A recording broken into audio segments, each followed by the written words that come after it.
El caso de Myrna Mack. Una antropóloga guatemalteca cuyo asesinato en 1990 se convirtió en un símbolo de la lucha contra la impunidad. Su caso marcó un antes y un después en la búsqueda de justicia en Guatemala y en toda América Latina. ¿Quién fue Myrna Mack? Myrna Mack nació en 1949 en Retalhuleu, Guatemala. Estudió antropología en la Universidad de Manchester, Inglaterra, y tras finalizar sus estudios, regresó a su país, un país que atravesaba uno de los momentos más duros de su historia, el conflicto armado interno. En 1986, fundó junto a colegas la Asociación para el Avance de las Ciencias Sociales en Guatemala, conocida como AVANCSO, un espacio dedicado a fortalecer la investigación social en un contexto donde la represión había forzado al exilio o incluso provocado la muerte de muchos intelectuales y académicos. Su enfoque principal fue estudiar las condiciones de vida de las comunidades indígenas desplazadas por la violencia. Sus investigaciones describían una realidad dura y dolorosa: pobreza extrema, hambre, desarraigo cultural, violencia sexual y masacres. Estos hallazgos eran un desafío directo al discurso oficial del ejército, que negaba sistemáticamente esas violaciones de derechos humanos.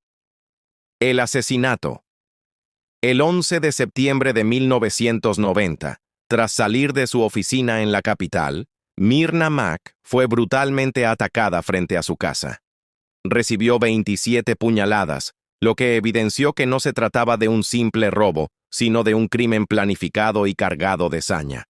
Las autoridades intentaron presentar el asesinato como un hecho común, pero rápidamente surgieron pruebas de la participación del Estado Mayor Presidencial y de la inteligencia militar. El motivo era claro: silenciar a una investigadora incómoda que estaba revelando la verdad de la guerra, encubrimiento y lucha por justicia. Después del asesinato, el caso estuvo marcado por encubrimientos, manipulación de pruebas y amenazas a testigos. La principal impulsora de la búsqueda de justicia fue su hermana, Helen Mack, una periodista que asumió el caso como un compromiso personal y social.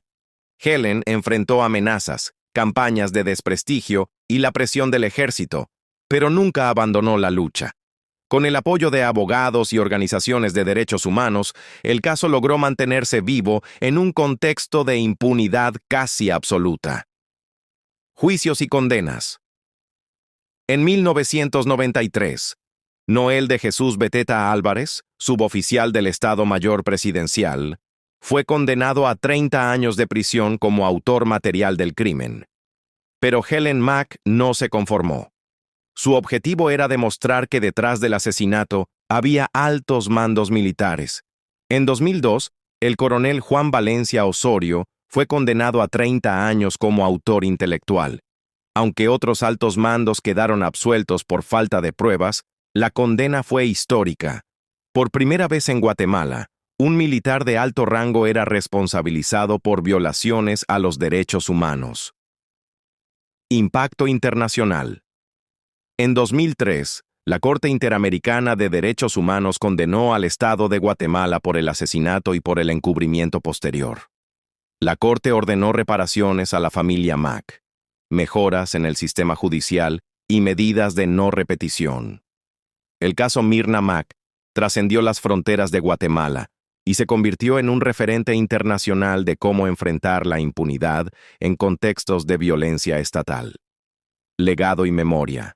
Helen Mack creó la Fundación Myrna Mack, una organización dedicada a promover justicia, memoria histórica y la defensa de los derechos humanos.